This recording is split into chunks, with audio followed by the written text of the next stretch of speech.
And welcome to episode 13 of the Bechdel Theatre podcast. The show where we talk about gender representation and theatre.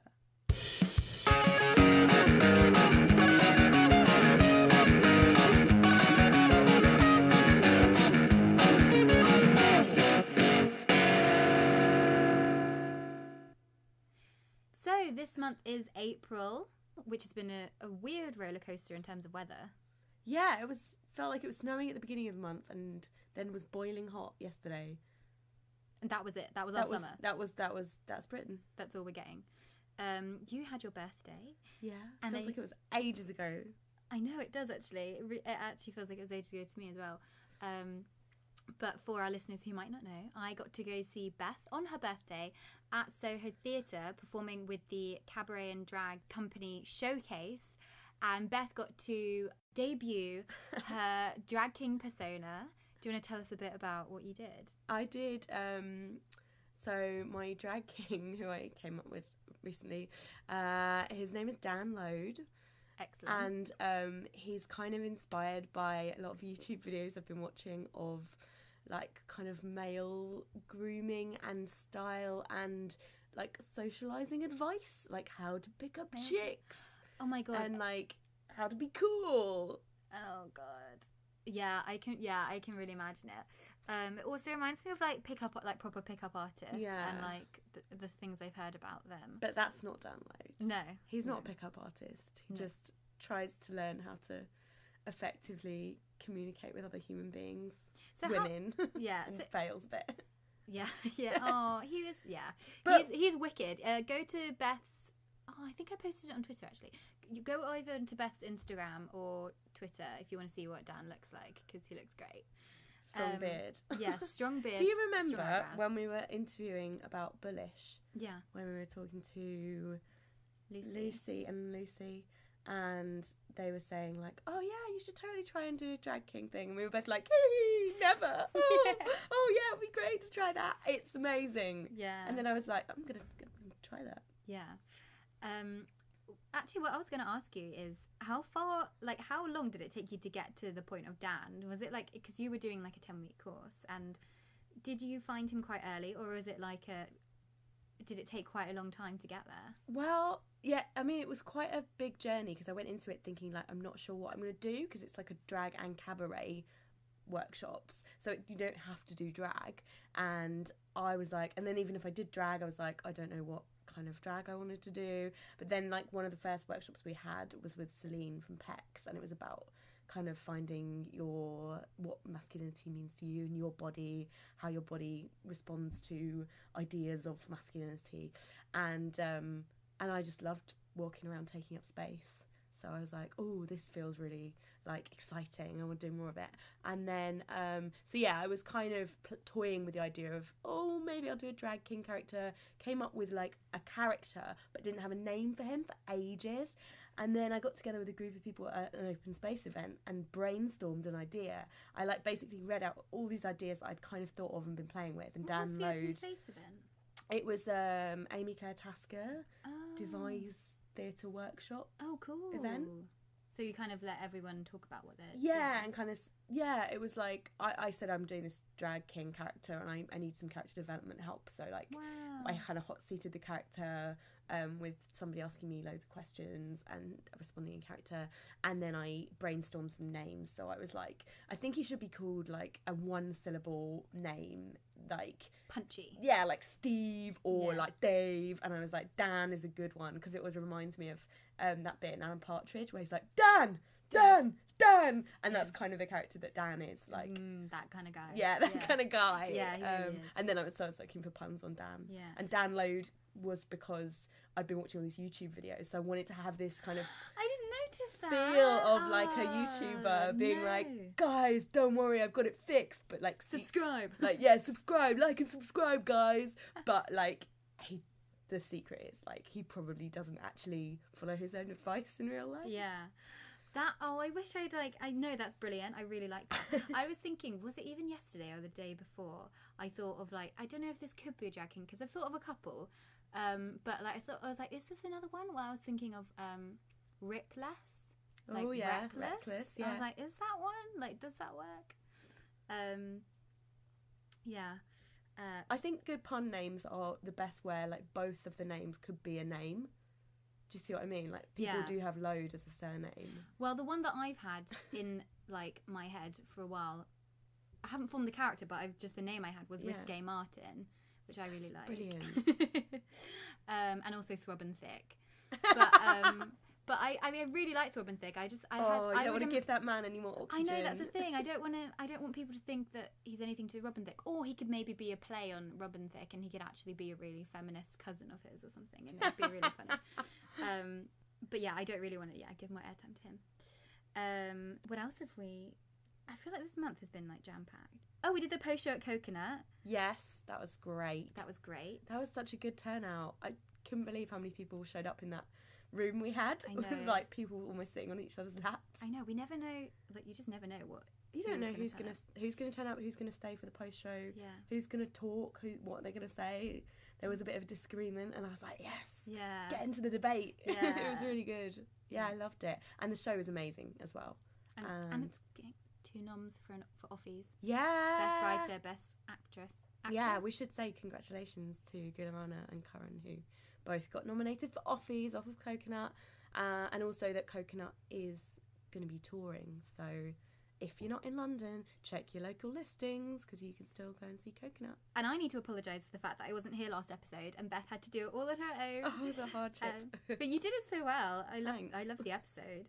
Yeah, I was away last month, which feels like ages ago now. I can't believe it. I was invited to co-facilitate on a week-long training of Theatre of the Oppressed for activists in Catalonia. I'm really trying to explain it to people, and every single time I'm just like, it was just really intense. But it was amazing. But it was like I'd never done long form like Theatre of the Oppressed before. I was invited along, and I didn't have much expectation of what I was going to be doing. I just knew that I was going to be like supporting the main facilitator. I went with this great charity called Reboot the Roots, and they use Theatre of the Oppressed as like a tool for how they create social change. And it was insane. It was a really nice international crowd, actually, and we stayed in this it was like residential. It was a bit like a retreat. There was no, like, you weren't supposed to be on your phone. It's supposed to be a digital detox. And actually I learned some really interesting stuff about safe spaces, which I thought was really interesting, and about how I was in spaces that weren't the spaces I'm used to in terms of safeness, right, and in terms of like triggering and stuff like that. And what I learned throughout the week, which took me quite a while, was that I guess, at least in this form of Theatre of the Oppressed that we were doing, is that like, if not here then where, was like a really big part of it. So like, for instance, I found myself getting, I know trigger is a PTSD term, so I don't really want to use that word, but it really describes the way that I would feel. Like I'd be watching something, and then I just feel like suddenly like overwhelmed by like an emotion that had sparked something. So maybe we'd be like exploring mental health or something, and I'd be watching it as all the fun, and then like all this stuff would come flooding back to me of like my own experiences with mental health, and I just got overwhelmed and would have like a breakdown and start crying, and I'm just like, I don't know why I'm crying, but also I do, because I just realised I had all this stuff inside me that I don't talk about. And is that supposed to be something that happens when you're watching it? Is that kind of part of the point of it? Well, so basically, Theatre of the Oppressed, I mean, I'm learning a lot about it, so if there are any like practitioners of it, you probably know a lot more than I do, and also I would love to chat to you. But it's like Theatre of the Oppressed never seeks like a catharsis. Like that's never like a point of it, is to feel good about things at the end. Because Boal, the person who created Theatre of the Oppressed, was a Brazilian practitioner from the 70s. Who was also in politics and got exiled from Brazil, and there's a lot more to it than that. But he really didn't like the idea of going to the theatre and then clapping and like everyone patting themselves on the back and like no action coming from it, and people having a nice conclusion to their experience. He wanted theatre to be more like engaged and more he wanted people to be like more dissatisfied with the things that they were seeing, so it would get them to do more action outside to like of the make the audience to go and take taking a step to fix something within their own kind of capacity, their own world. Like Kathy, we saw. So Kathy, Cardboard Citizens, is used as forum theatre. So what's the difference between forum theatre and Theatre of the Oppressed? So Theatre of the Oppressed is like the umbrella term. Like forum theatre comes under Theatre of the Oppressed. It's like part of it's like one of the tools used within Theatre of the Oppressed. There's also like Rainbow of Desires, like the legislative theatre. Do you remember they did that at Cathy at the end where they were like, come up with like what you could do in the law to change this and we'll pass it on kind of thing. Like that's legislative. Like there's different parts of it. But yeah, and then like halfway through the week it got really intense where everyone had their own kind of like breakdowns throughout the week about various different things. And then halfway through the week we did like a silent walk in the mountains where you had to go off on your own and kind of reflect, which I was a bit nervous about. Oh my god, I wouldn't be able to handle that. It was a lot. And then after that we did a grieving circle, which is called the Truth Mandala, which some people might be aware of. I wasn't aware of it. I'd never done any kind of grievance work before. But it's like it's not grieving as in death and mourning, but it's like internalized oppression and pain that you have inside of you. And so it's like a ritual basically. I mean, it is a ritual. And we would sit in a circle and work through, if you felt like entering the space, anger, fear, emptiness. What's the other one? Anger, fear. So when you say worked through them, like what do you mean? So for instance, you would enter the space, like the circle that was kind of set up in a particular way, and there was these 4 objects in it, and you would basically say why you're angry, why you're sad, why you feel empty. I can't remember what the last one is. It's going to bug me. But it was set up in such a way that I had been really happy like previously, and then we went to go do the Truth Mandala, and I was like, maybe I'm just like not going to get sad. And then we started doing it, and I just suddenly, it was literally sitting in a circle of people grieving for all the different experiences that everyone has of various different things, different oppressions, different like life journeys that people have been on, and just like letting it all out and sobbing. And I'd never experienced that before, and like when I entered the circle it was very much a thing of like, I don't know what I'm going to say, but this is what came out. And it was just, and then hearing what other people had, and it was really interesting because when you enter the circle there's this thing that's like you speak for yourself but you also speak for humankind. So it's like you might be saying your experience but actually it's reflective of like a lot of what people feel. But then there's some things that obviously I had no understanding or experience of, but it was really actually really very life-changing and a very powerful week. Sounds like intense is the right word. Yeah, it was. I'm feeling quite intense just hearing about this experience. Intense, but I really learned a lot about like talking authentically and truthfully, and it felt really surreal coming back to London afterwards, because a lot of the like stuff that I realised I had when I was there was like to do with like the lifestyle I have in London, and like you had to do this exercise where you play out like 24 hours in a day, like on your own. So you do like a day that you did last week, so you'd spend maybe like 5 to 10 minutes like acting through what you do in the day, and then you had to do one that's like your worst day. Like imagine like all the stuff that you hate doing, what would that be? And so much of mine was sitting at the computer and like writing in job applications and like editing the podcast and like but like so much of it was computer based. And I was like, wow, this is really stuff I don't like doing. And like and now coming home I'm like, wow, I'm reliving out this day that I really don't like doing, but like that's my lifestyle. So it's like really weird. It was like, yeah, I learned a lot, and I'm really keen to learn more about forum theatre and Theatre of the Oppressed. So if anyone knows more about that. And I'm also interested in holding space for grieving, because I thought it was so powerful, and I'd really like to be able to do that for more people, because it was just that thing of realising we don't live in a society that allows people to just kind of sit with their emotions, which was like really important. So yeah, like I had so much of an experience outside of the actual like Theatre of the Oppressed, maybe like tools. I mean, that was a tool, but it was a crazy week. And then it's been very strange coming back and figuring out life, having gone through but it felt like a catharsis. Like I do feel like something was released from me, and like we had it was also the spring equinox, so we like built a fire, and like I burned some like thoughts of mine that I didn't really want to carry with me anymore, like in the fire, and offered it. And it was it was a really nice way of being, and I learned a lot about like people's different practices and cool. Well, I'm a bit jealous. So that's why I wasn't here. I'm thinking, maybe I should get involved with some of this. Yeah. But I also feel like I bring all this cynicism, like, oh, what hippie, like. But I had that going in. I had that going in of like, but also like, you know, what is the privilege for a bunch of people to go away and talk about oppression for a week to 10 days. You know, like, what does that mean for me to be able to do that? Who is it who isn't able to have that conversation? And, you know, stuff like that. So, but what came out of it was so important and, like, unquestionable in terms of people's truth and, like, people's emotions and people's experiences and reality. So I really recommend it. Like, you know, if not that week, then a similar kind of retreat thing where you do that kind of stuff. Yeah, I mean, I'm a hippie holiday. now. I'm basically a hippie now, is what I'm saying. I mean, you've always been a hippie. Let's face it. But, like, yeah, I guess now it's, like, more so, like, I feel like I cried about the earth. Like, I literally, like... Oh, my God. No, but, like, this... Sorry. Like, that's the thing. Like, I didn't know I had that inside of me at all. I never knew that I would ever feel anything that strongly. And, like, I found myself crying over what we do to the earth, and I was like, I didn't know I would ever feel that way, but I guess because my emotions are heightened and stuff, but, like, I was just like, yeah, wow, we're really damaging the earth, and yeah, I got very emotional about it.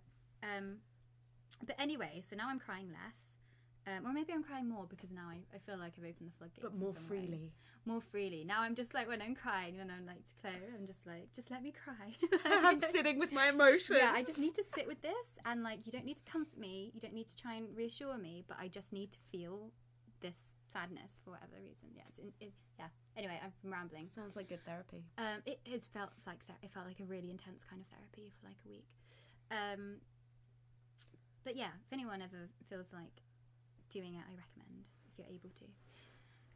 Anyway, let's move on to the actual nitty-gritty part of the episode, where we have two amazing guests. Yay! We did some interviews. We did. I did Ariane Barnes.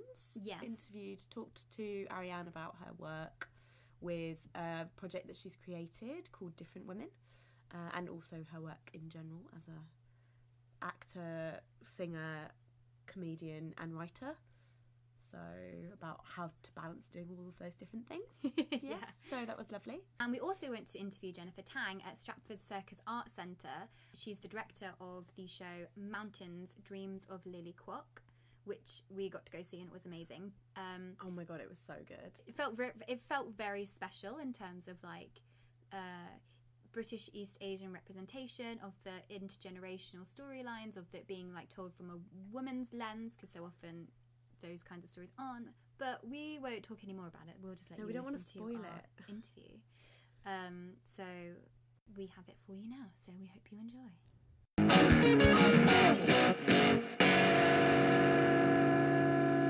Hello. Hi. We are here at Stratford Circus Art Centre in a very cool dressing room around the back of the stage, and we are joined by the wonderful Jennifer Tang. Hello. I was wondering if you could tell us about the show that we are here for, that we're really excited about. It's called Mountains, the Dreams of Lily Kwok, and you are the director. I am, yes.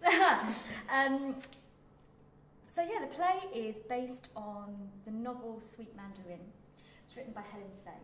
And Insect Chappelle was asked to adapt the novel into a play. And the novel is written by Helen Say, like I say, who owns a restaurant called Sweet Mandarin in Manchester. And the restaurant has quite a heritage, actually, because her grandmother, Lily Kwok, opened the very first Chinese restaurant in Middleton, which is a suburb of Manchester, and became quite renowned in that area. And actually her restaurant, which was called Lung Fung back then, used to attract pop stars who used to play Manchester. Cool. No way. Yes, yeah. So that's how she kind of got quite cult status. Basically, these pop stars used to finish their gigs. There was nowhere open late at night, so she kept her restaurant open. So like Cliff Richard in the Shadows. And anyway, that's how Lily Kwok became quite famous and quite renowned in Manchester. So that was in the 50s? That was in the 50s. Cool. Yeah. So Sweet Mandarin is Lily Kwok's granddaughter's restaurant. So Helen Say wrote this memoir based on her grandmother's life. And it is essentially that. It spans Lily Kwok's life coming from China in the early 1920s, and her struggle basically to pull herself from the slums of Hong Kong, survive through colonial Hong Kong, through the Second World War, and her journey over to England, where she then set up Lung Fung in Manchester. And the play does it in a really clever way because it uses the relationship between the grandmother and the granddaughter. And through that relationship, we also kind of tap into the idea of British-Chinese identity. Helen, the granddaughter, is trying to understand who she is and where she's come from.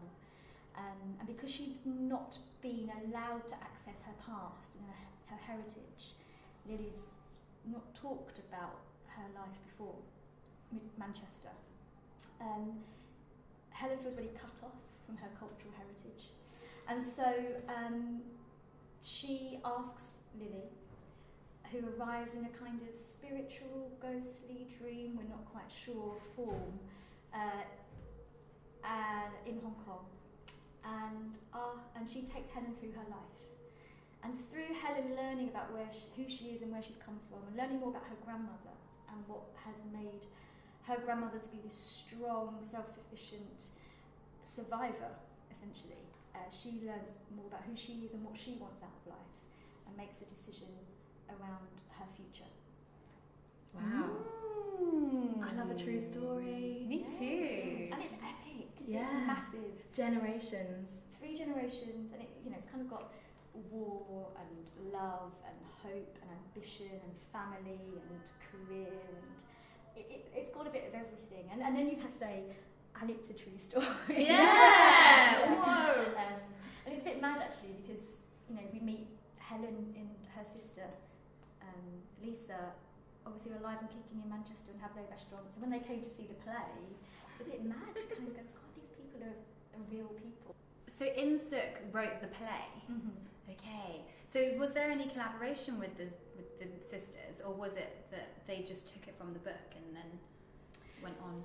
Yeah, so I think originally how the whole commission came about was Yellow Earth, who were one of the co-producers, were touring a show years and years ago that it was called Dim Sum Nights, I think. So it used to travel around the country and perform in Chinese restaurants. When people used to watch the show and eat dim sum.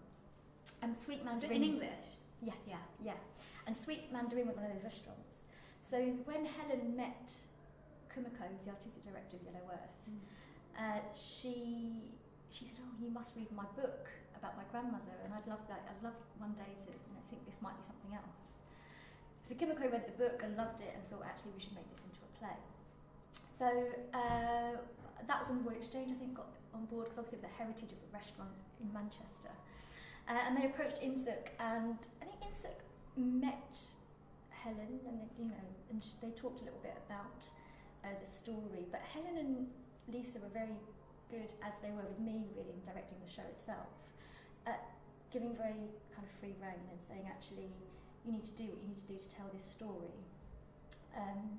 Helen came to see an R&D that we did last year, and I think that was really helpful for her to see some of the ideas, and also just I think the trust of going, okay, we think we know what you're doing. That's so nice. Yeah, and actually you do what you need to do. And I think in lots of ways, In-suk's been really faithful to the book. So yeah, I think they've been really generous and gone, yeah, you do what you need to do. So how did you get involved with the project as a director? Were you asked to come on board? What stage? Yeah, so I think I got sent a copy of the script by the Royal Exchange probably about a year ago, actually, yeah, probably about this time last year, and then it was at draft 2 at that point. So I had a read of the script, and I thought, wow, it's so rare to get a script like this. Rare because you've got 2 female protagonists, rare because they're East Asian women, rare because the story is not told through a white male lens.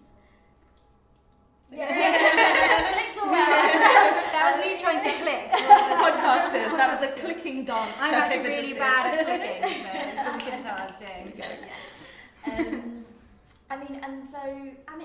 And a British, and the fact that it was a British-Chinese story as well.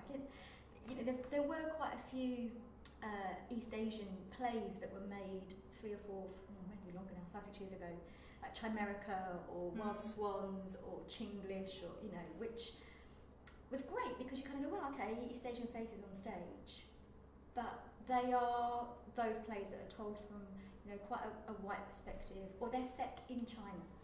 We were saying this the other day, weren't we? Because I was saying, I felt like it was really rare to see this kind of story, because I feel like I never see British East Asian experiences, and yeah, for me it's felt really important to start to see stuff like that. And because we're a community that don't really, or historically, traditionally, we are a community that has the reputation of being quite closed and quite self-contained. And I think that's something that the British Chinese artistic community, for sure, were trying to raise our profile and trying to get our stories told. So it was, when this script came through, it was just like, wow, this is something quite rare. Because of all those things, but mainly because it's set in England, some of it. I mean, some of it is in Hong Kong. But it has a British-Chinese protagonist there. And that's quite rare, to hear that voice. And Susie, who plays Helen, her roots, she has Sheffield roots, but so it's quite close to Manchester. But to hear that kind of regional accent as well, I think still takes people by surprise a little bit, which is great. I love it. And how was it in Manchester? So you started, so it's a co-production, is that right? Yeah. It's the Manchester Exchange, Yeah. Black Theatre Live, and Yellow Earth. Yeah. So you started off at the Exchange. How was that in the hometown of where it's set? Yeah, I mean, it's going to be so interesting to see how London audiences react, because in Manchester, it has that heritage, it has that connection, and there are people in the audience who knew Lily Kwok. So it was a bit mad, actually. You had people in the audience that were like clapping and cheering when they heard the name Nung Fung, which is the original restaurant, because they used to eat there. This is giving me goosebumps. Oh yeah! I'm literally sitting here thinking, oh my gosh, the history. Yeah. We have to go. Yeah. We've been saying we want to get up to We want to go to Manchester, Manchester so we should go to the soon, restaurant. so- It's still running, right? No. No. Oh, the restaurant, no. Sorry, so I was like, no, the show's here. The show's here.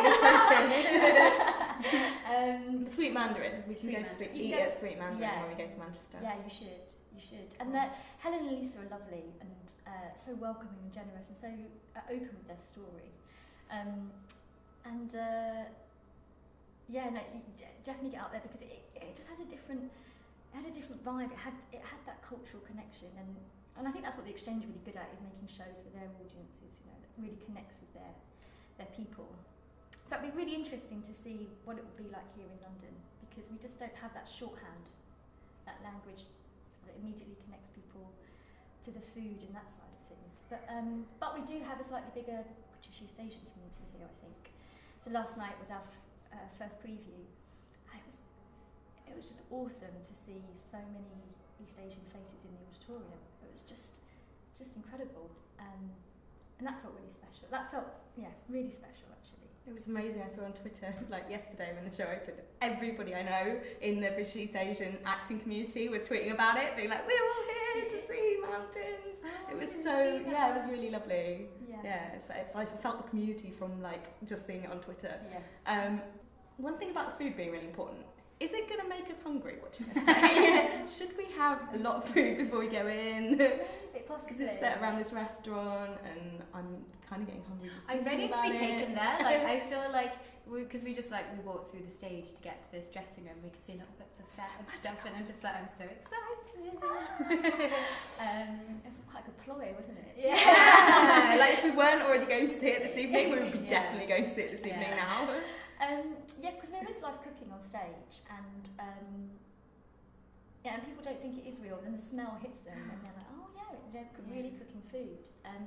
And in the studio in Manchester, which was only 90 seats, and here we're on a slightly bigger stage, so you're really on top of the action in the studio, and the food became really, really tangible and really sensory.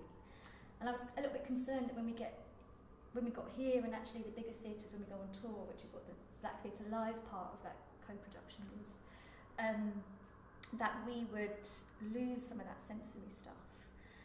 But the smell travels, so So we'll smell it. It does. I was working front of house in a theatre in the West End that had live cooking on stage, and even up in the balcony you could smell it, like everywhere in the auditorium.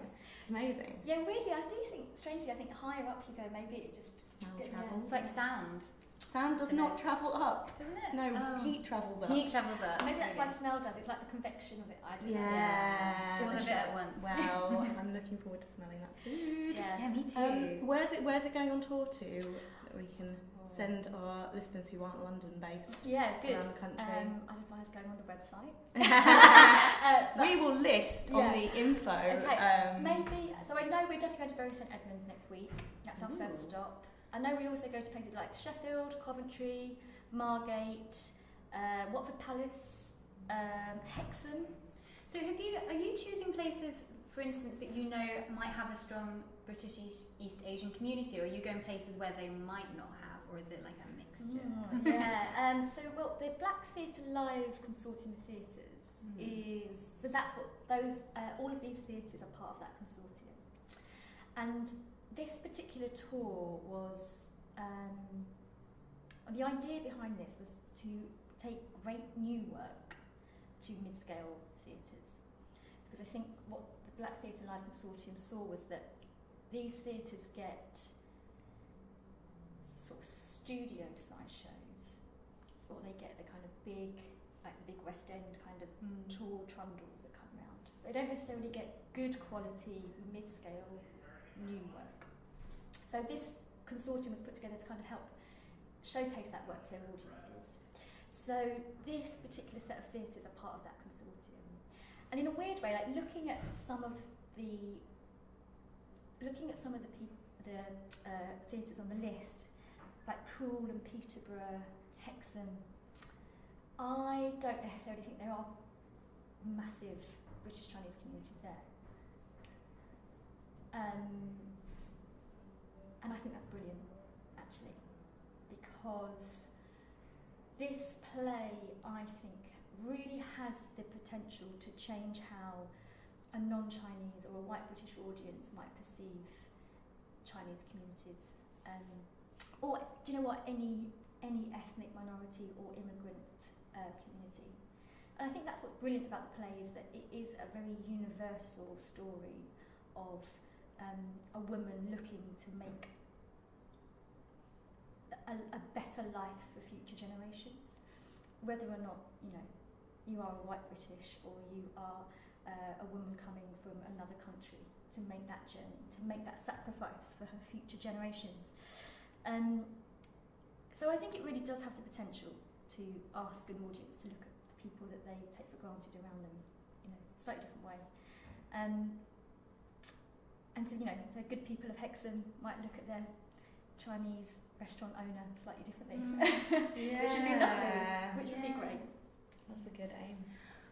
I have a feeling that this play is going to put some ideas in my head, because my mum's from Hong Kong, and I've only been once, so I don't know much about my family that lived there, or much about the culture, to be honest. And I've always thought, maybe I should go there. I feel like I should go there again as an adult, see what I can find, and I have a feeling that this play is going to make me want to do light that. fire. Yeah. Didn't you say you've got a Kwok in your family? We've got a Kwok. We've got. I think we're married into Kwoks. But we've got Shay. We're part Shay, I think.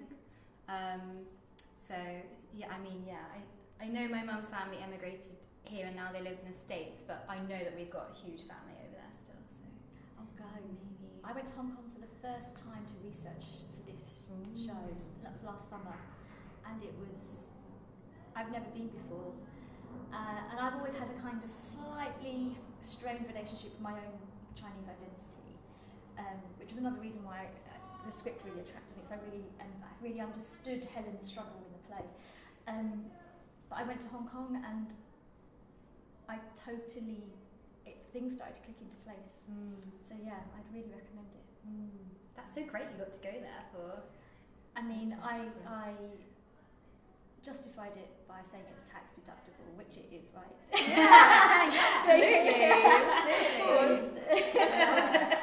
Yes, I mean, I don't speak on behalf of the tax service. How could it not be? You've got a pretty strong case for that. Yeah. Good. Oh, I'm so excited to see the show. Yeah, me too. Not long now. We've only got an hour before we sit down. No, it's 7, isn't it? Is it 7? Oh, geez. Okay, we better get on to our final question. Yes. So, as with all our guests that we invite onto the podcast, we have a hashtag called Feminist Faves, which is when we ask if there's anyone that you can recommend to our audience that are feminists that are kind of inspiring you. Anyone or anything? Anyone or anything? Yeah, it doesn't have to be a person. Does anything spring to mind? This is such a hard question.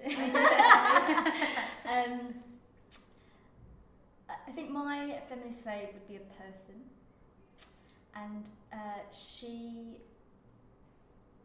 I met her in 2013 when I was working at Theatre Plymouth as a resident assistant director. Her name is Lucy Ellison. She is an actor, feminist, activist, all-round brilliant human being. And I think she just very gently and very carefully helped me understand feminism in a way that I hadn't really understood it before. And I think the work that she does, not just through her activism, but through the work that she chooses to make in theatre, but also the kind of wider work that she does, is really inspiring to me, because it constantly asks me to think how I can be better and how we can be better for each other. And I think she is absolutely, for me, a guiding light in how we can be a better community of feminists helping each other. So Lucy Ellison, if you're listening, love you, babes. Yeah. Is she on the social media so we can like tag her and all this stuff? Yeah, probably. Yeah, we will, Yeah. absolutely. I'm definitely looking her up now. Yeah, and I feel like I we'll must link have. all our followers Yeah. as well. Yes. Do you have one, Beth? Feminist fave? Yeah. My feminist fave at the moment is the new Star Trek series. Oh yeah, you told That's me on that. Netflix. Yeah, it's like female-led and it's brilliant. It's like, I mean, I haven't watched much Star Trek in the past. I watched like a bit of the kind of classic season when I was a kid, and it was like, oh, aliens, they're fun. But it's so exciting. It's so exciting. It's kind of what I've always wanted from like science fiction, but space science fiction, where it's all like massive ships and fights, but it's exciting. Yeah, it's super exciting, super gripping, addictive TV, and it's female-led in a way that I'm not. I was going to say I don't think Star Trek has before, but I think Star Trek has before. I just Didn't know. I wasn't watching it. I think they've had plenty of strong female leads that I wasn't kind of hooked into. I feel like if I wanted to watch another like Star Trekky show, I just really want Michaela Cole to be in it. Did you see her in the Black Mirror episode? Yeah, she was amazing brilliant. in that. Yeah. And she was in Star Wars for and like she was 2 in Star Wars for like a seconds. second, so I feel like But no, the lead in this is really amazing as well. are they a newcomer? What's this? Yeah, what's this one called? Star Trek Discovery. Discovery. Yeah. Ah. And what's her name? I think it's Sonequa Martin Green, but that might be wrong. If it's wrong, edit it out. Okay. But I think that's her name. And the character that she plays is called Michael. Ooh. Oh, great. I know. Ooh, Yeah. interesting. Just casually has a man's name. Yeah. Why not? Right. What's yours? So mine would have to be Janelle Monae, who is a singer and actor. She, in terms of her acting, probably most well known in Hidden Figures.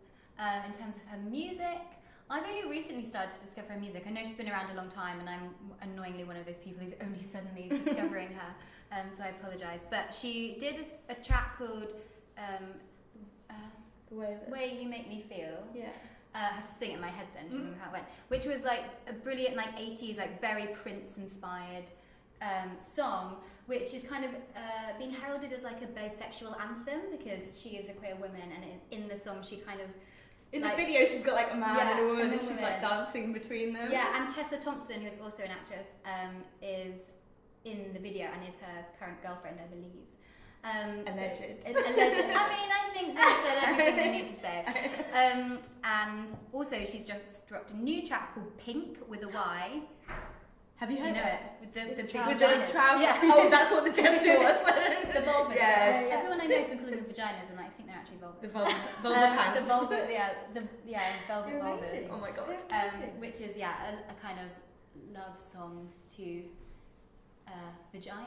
vulvas and queer relationships, and the video is just amazing, and it's with Grimes as well, and it's quite soft but like pink and very millennial. Fierce femme. Yeah. And Tess Thompson's also in that video. So she's like the tracks I'm listening to right now. Cool. I definitely have to, because I know that video, but I'm going to have to do a bit more listening. Yeah, it's great to rewatch and just see all the and get on things. Spotify, because I immediately went on Spotify and like in the last few weeks suddenly went on Spotify and downloaded her whole back catalogue, and it's amazing. She's collaborated with great people. Yeah, so I feel like she's like coming into the spotlight. It sounds like great summer listening for the heat wave. Exactly. This feels like Yeah, I was listening to it on when I missed my train accidentally on purpose. And sat in the sun listening to Janelle Monae and drinking a pink smoothie. Oh, you've made it. I was like inspired by the song. I was like, everything has to be pink now, in a way that it hasn't been since I was about 10. I really like pink now. I feel like everyone's, I don't know, reclaiming pink. Yes, why not? With my nails, especially. Oh, nice. I think I've got pink socks on. Socks on, good. That's about it. Pink shoe. I can see. Everyone's got a little bit of pink for Janelle Monae. Okay, well, thank you so much for Thanks for chatting with us. Oh, thanks for having me. So excited to see the show. So excited. Hope you enjoy it. Can't wait.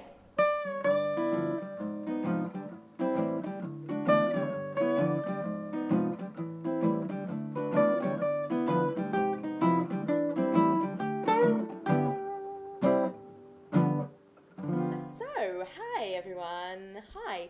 I have a very special guest for you, Ariane. Hello. I will let you introduce yourself. Oh, how wonderful. That's a very nice introduction, by the way. So my name is Ariane Barnes.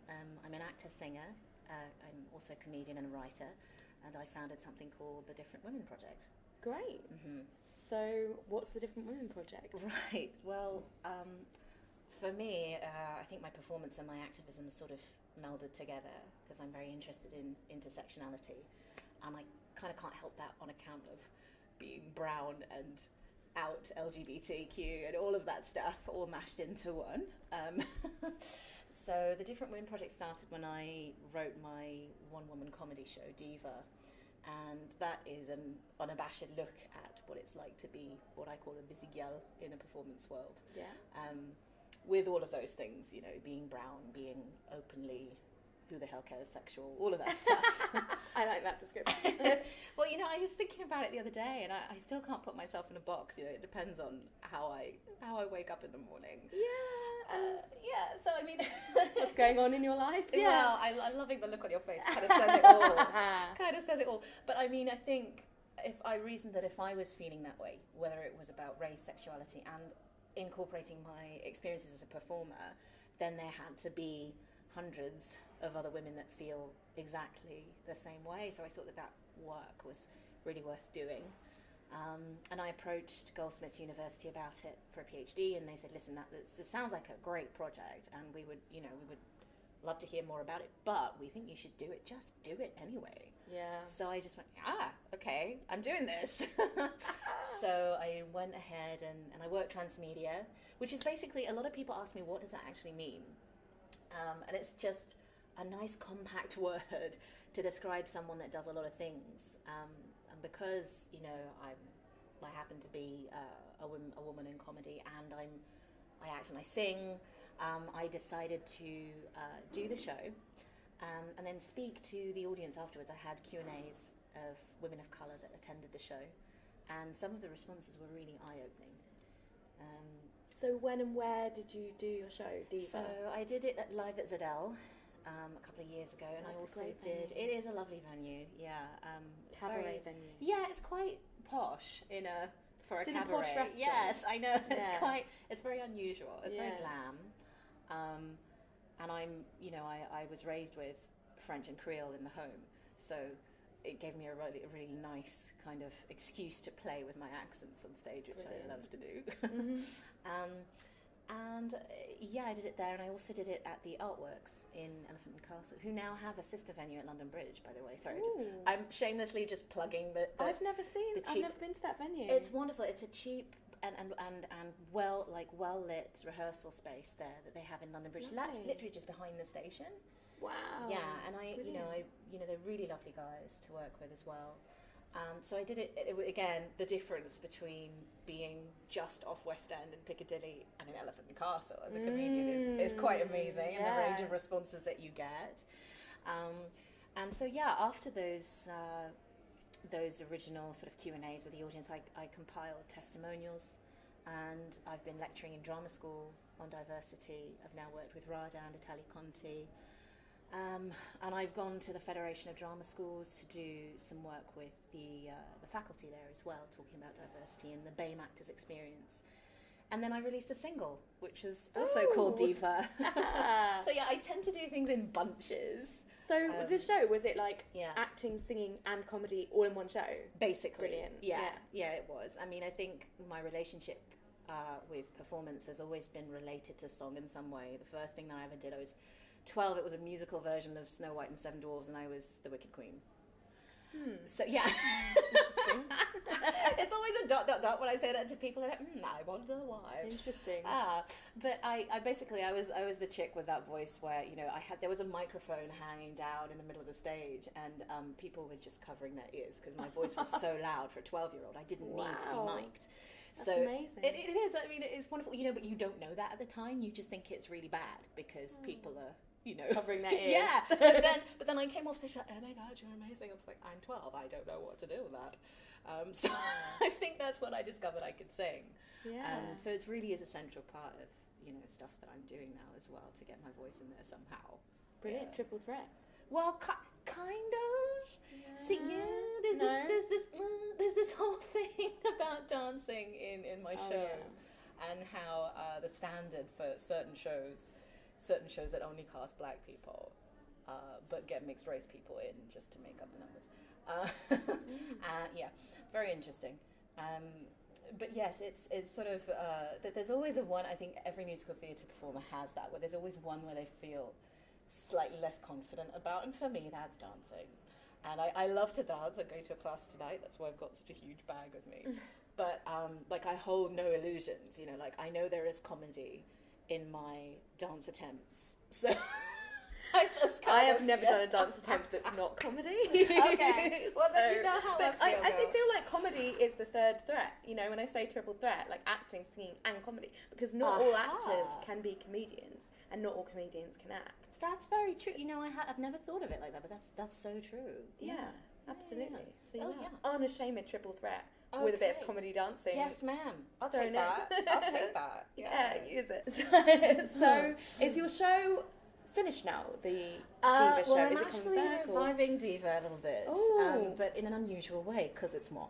And on Sunday, I'm doing an updated segment of Diva at a place called Her Upstairs in Camden, and it's a females of comedy night called Fock It Up, which is quite good. I quite like that. Oh, females of comedy, FOC. I see. Yeah, it's brilliant. I think that's quite original. I really like that. Yeah, it's nice. And so I'm looking forward to kind of getting back in the swing of it, and also I'm hoping to work on a French version of the show.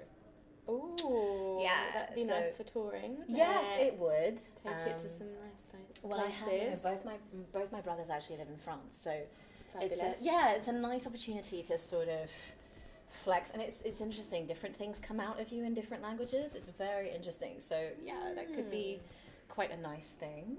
Lovely.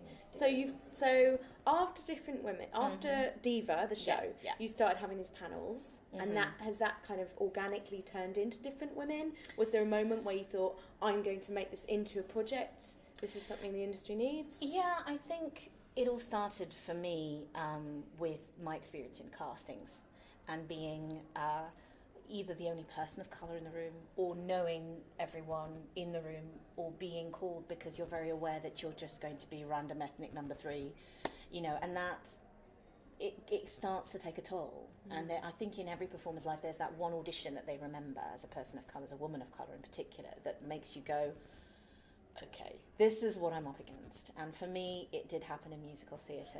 And the more I looked at it, and I think I was speaking to Daniel York, who's the chair of the Ethnic Minority Committee for Equity, because I also sit on those that committee. And you know, he was saying once you see it everywhere. It's something that you can't unsee, unfortunately. And so I think for me, it kind of gave me fire as an activist. And since then, I think my work as an activist and my work as a performer have just really organically become intersectional on account of who I am and my experiences. And but yeah, I mean, I really wanted to use Diva not only as a way of getting my experiences out there in a funny way, but also to reach out to people and hear what they had to say, you know, and to hear women come back to me and say, I've never actually seen myself represented on stage so accurately before. And wow. that, you know, I know, and that's an important thing. It is, but the thing is, that wasn't even a character. That was me. I mean, a performance version of me, yeah. But that's quite a big thing to hear, I think. So I think from there, yeah, just speaking to people and talking to actors, you know, testimonials, writers, actors, directors, like across the board, I just felt this huge need to create multi-level change. And then I thought, well, how am I going to do that? You know, so then I put the lectures together and I started doing those seminars, and then finally we got sponsored by Equity this year to do an event called Pathways to Success. And it was this first one was about empowering BAME actors, because I felt like I needed to give my community something, you know, specific, because there isn't very much of that.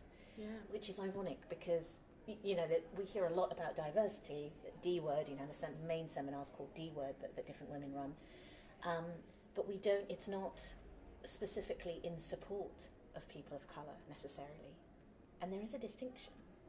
It's very interesting, I think. And so we collaborated with Diversity School Initiative, who they are wonderful. Yes, they are fantastic. Doing amazing work. Yeah, absolutely great work. And May Latitude and Stephen Kavuma, very supportive of the project. And we, you know, together sort of came up with something that we thought would be of value to our community, to students, to graduates.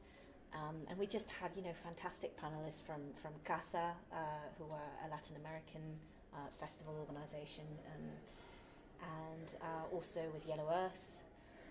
And so for our listeners, Diversity School are a group, correct me if I'm wrong, who are campaigning for drama schools to improve their diversity in lots of different ways. Yeah. Actively. Yes. They hold them accountable for the Yeah. choices that they're making in regards to diversity, which I think is great. Brilliant. Yeah. And they get drama schools to sign up to like a pledge. They have, yeah, and they've just announced a new season of events.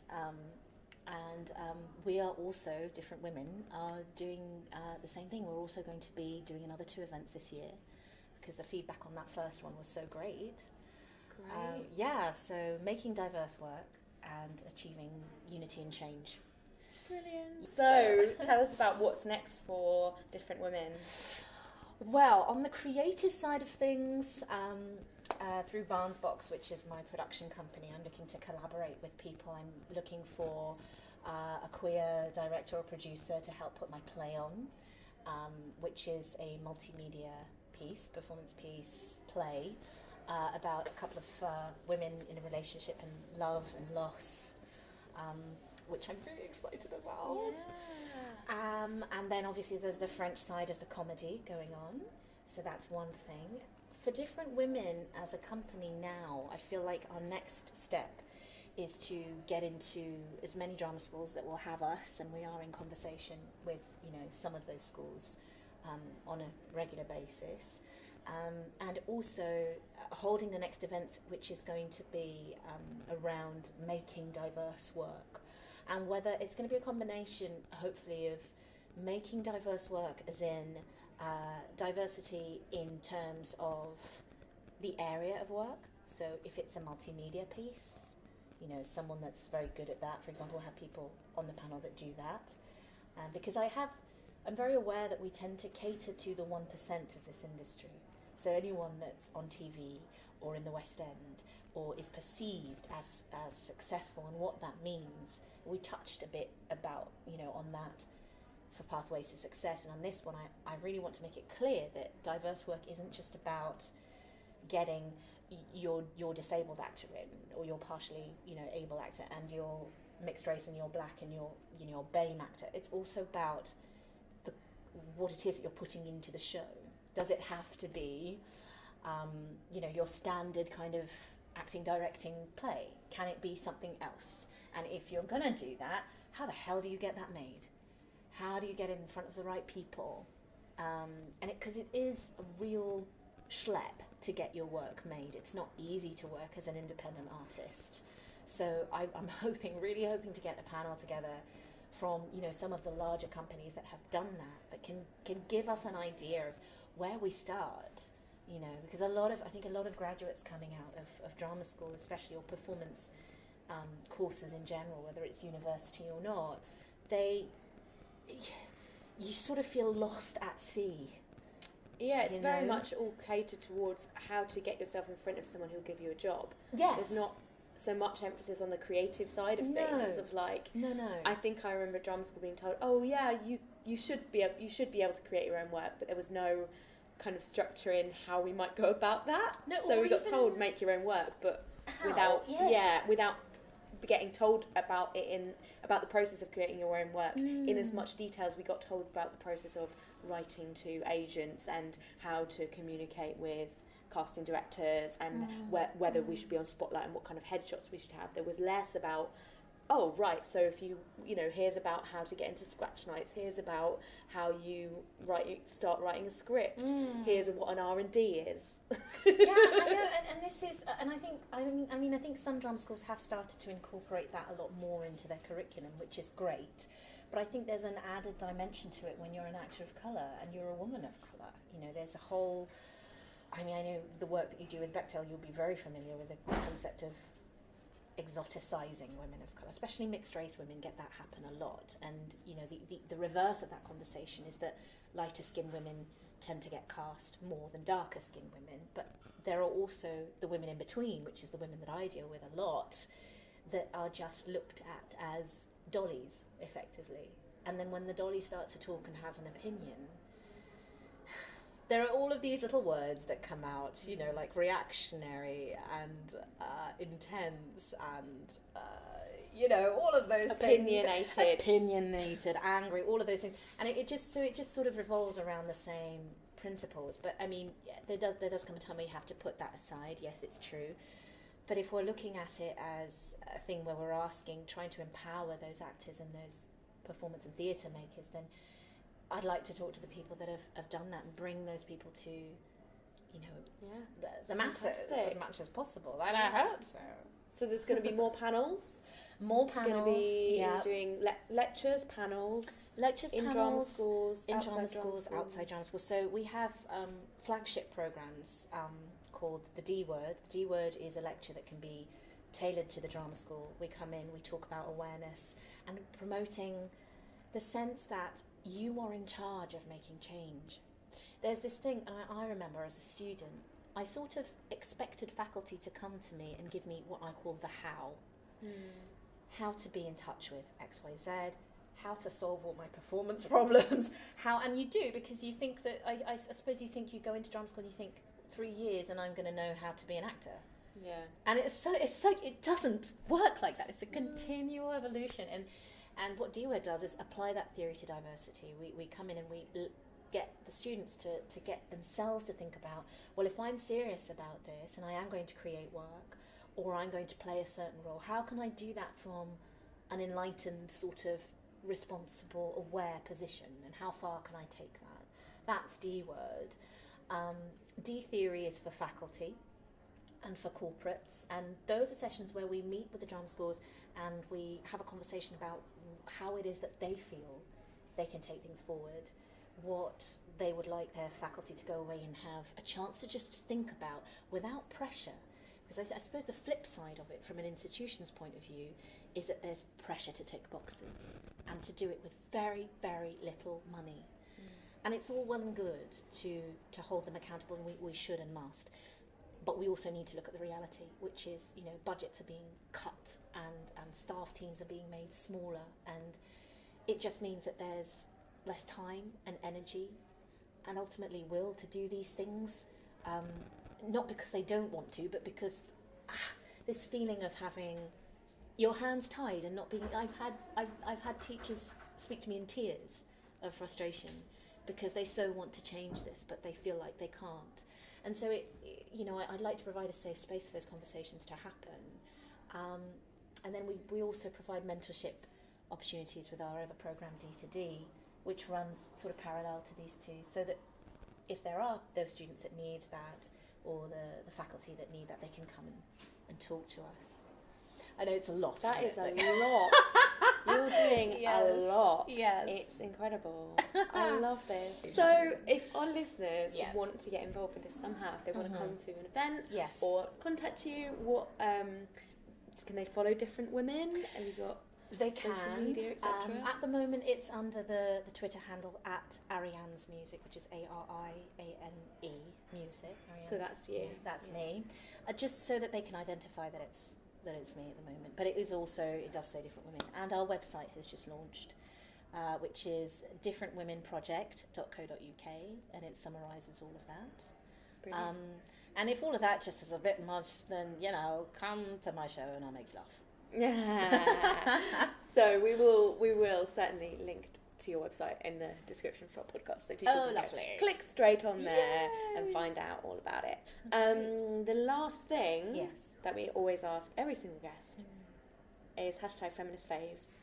Something that you recommend for the listeners to discover that's influenced you as a feminist. Oh goodness, I watch a lot of TV, all the TV, and I think Gina Torres is someone that I've always had my eye on, right from the moment as an actor where she was in Buffy.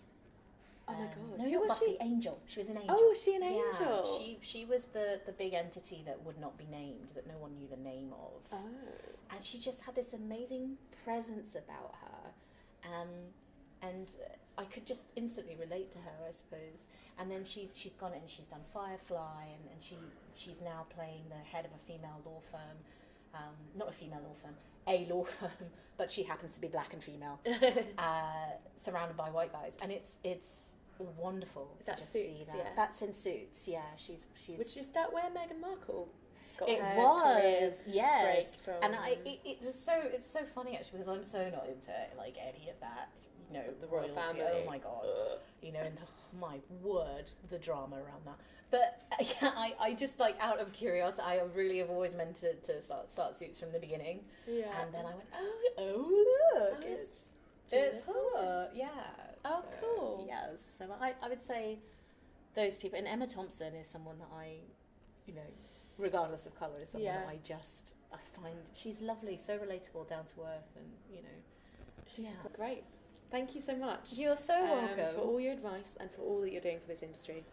It's much needed, and I think it's Different Women is going to go woo. Oh, I would love that, girl. That would be amazing. Thank you, Ariane. Thank you so much. For taking it's the been time. A pleasure. Lovely to talk to you.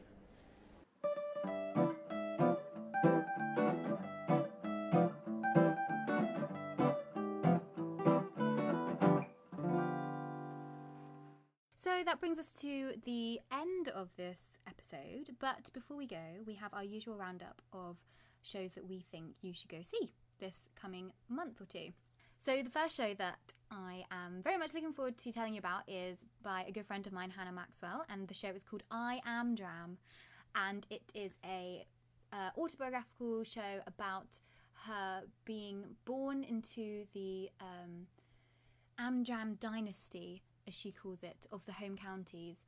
And she was kind of brought up doing Amdram, like her family were in it, like her grandparents were in it, and about like the craziness of that world and of that lifestyle and the people that you get in it, interspersed with like some performance-based practice research and queer theory and things like that. It just looks like a great show, and I'm so excited to see it. So that is at CPT from the 1st to the 3rd of May. So book your tickets. And the next one is The Year of the Rooster Monk. Yay! Do you remember a couple of episodes when we had the marvellous Giselle Gant talking about her show about growing up in Harlem and her mum deciding whether to sell their childhood home, and Oda Mae Brown, all of that stuff, and it was at Vault Festival, and then it was gone, but now guess what, it's returning to jungle where dreams are made. Yeah. sorry. Back to New York for via the Pleasance. Yes. The Pleasance are opening up a new venue downstairs, May 22nd to June the 3rd. Next up we have Tara Arts presents, I'll say it again, a season of women's work at Wandsworth Fringe from the 2nd of May till the 2nd of June. So that's a nice month-long festival of work. Yeah, Wandsworth Fringe is quite huge. So there's probably more like great stuff on than we could care to mention. Yeah, but we just want to plug it. So Tara go Arts, check out the website. Yeah, Wandsworth Fringe, there's loads of stuff on, but Tara Arts particularly deserving of plugging because they're doing this women-led festival, I'll say it again, for the whole month. Across the whole month, all of their work is like women stuff, which is cool. Next up is Gracie at the Finborough, which is a limited run of 9 performances from the 29th of April. It's on Sunday and Monday evenings and Tuesday matinees. So only select performances, but you should take the opportunity to check it out because it sounds amazing. It's a European premiere of a Canadian play about a girl who's brought up in a religious community that's kind of shut off from the outside world. Sounds like a bit culty. And it is starring Carla Langley, who was in the West End run of The Ferryman recently, straight from the West End. And it's directed by Gemma Ackerd-Priestley, who I know is a really awesome director. So very much looking forward to seeing these two women collaborate on that.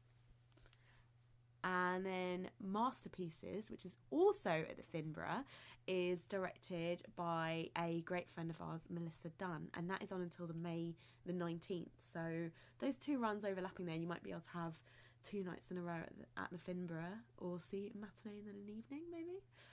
Masterpieces, I believe, is a feminist classic that's being revived. Melissa directed a play last year that was a play by a suffragette playwright, so I think she's on a bit of a role of kind of resurrecting plays from like strong feminist history. So Masterpieces at the Finborough is another one to check out. One of our favourite companies that we love to talk about, it has got a new show of 3 sisters. Chekhov's classic gets chewed up and transformed into feminist physical theatre. Of course, we're talking about Rash Dash Theatre Company. Helen and Abby were and we met Helen and Abby during the discussion interview piece that we did with The Guardian, and they're so amazing, and I just felt like I was just fangirling in the corner like, I love your shows.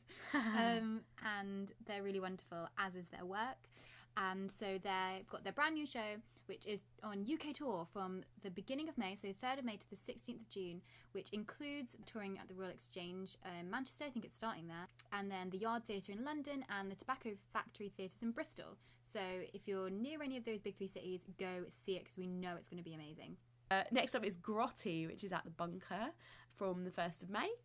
This is Damsel Theatre Company, who are just really awesome, and they are debuting a brand new play by Izzy Tennyson, which is about... Oh, Izzy Tennyson. I saw her last show, Root, and it was really good. So that is her. That's anything to go by. It was really great.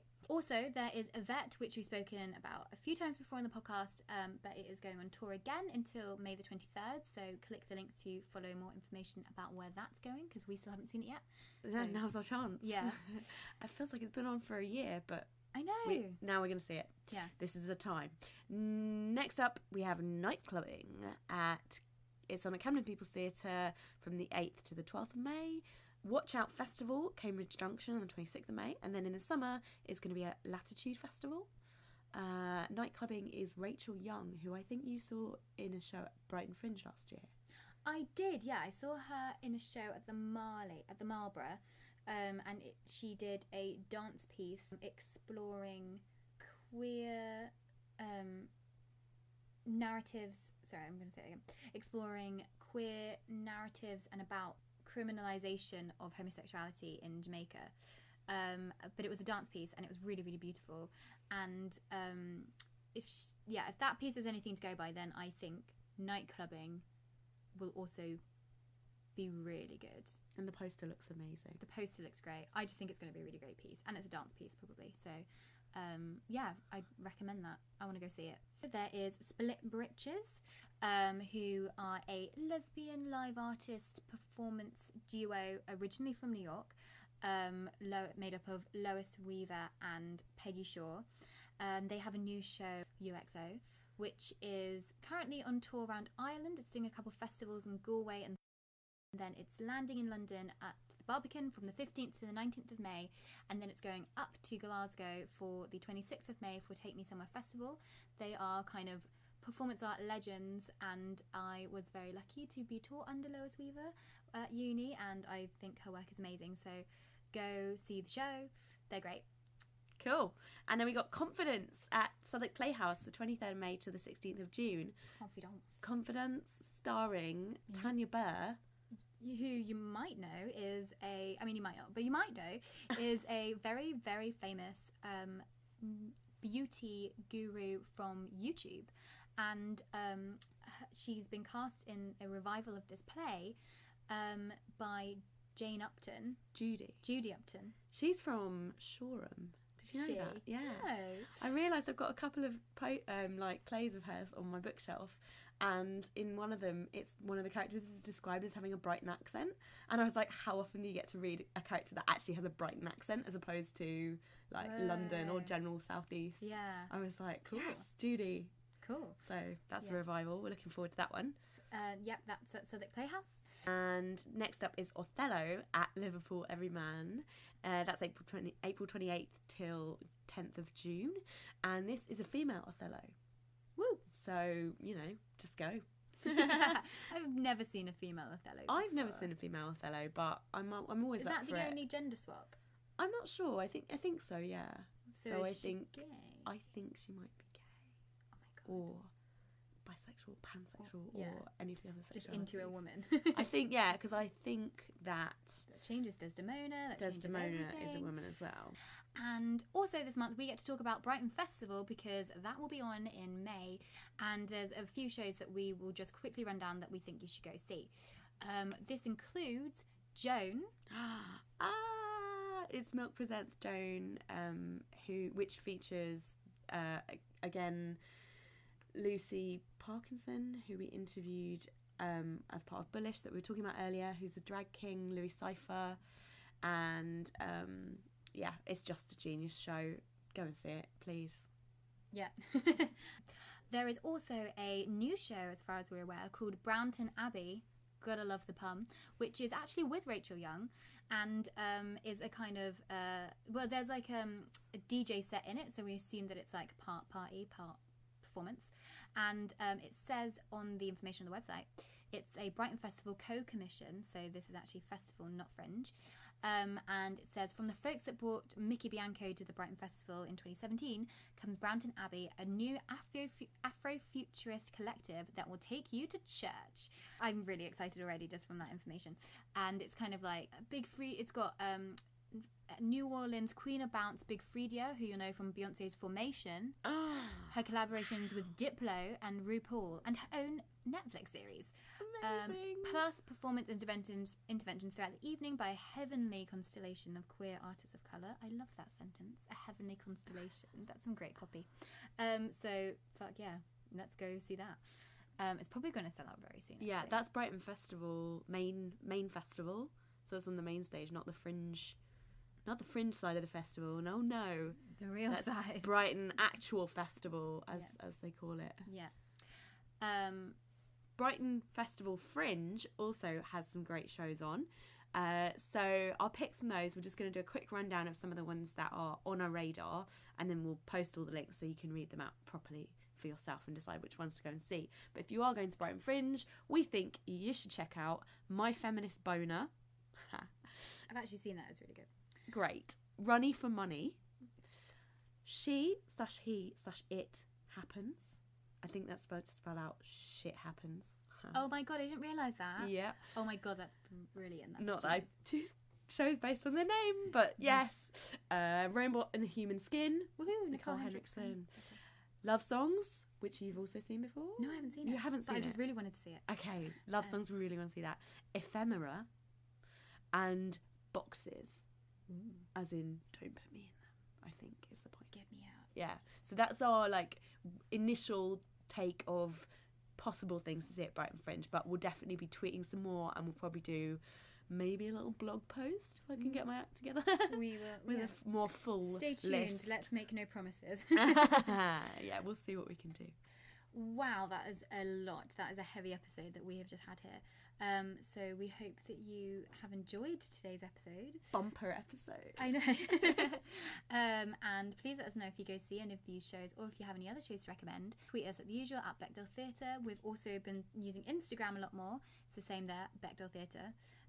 Check out our really hilarious stories. They're so skilled. We're trying to get more into the social media. We're so good at social media. So follow us on Instagram. No, what is it? What do people do? Follow us on Instagram, and there's some awkward videos about us going to see shows. And have a wonderful April, and we'll see you in May.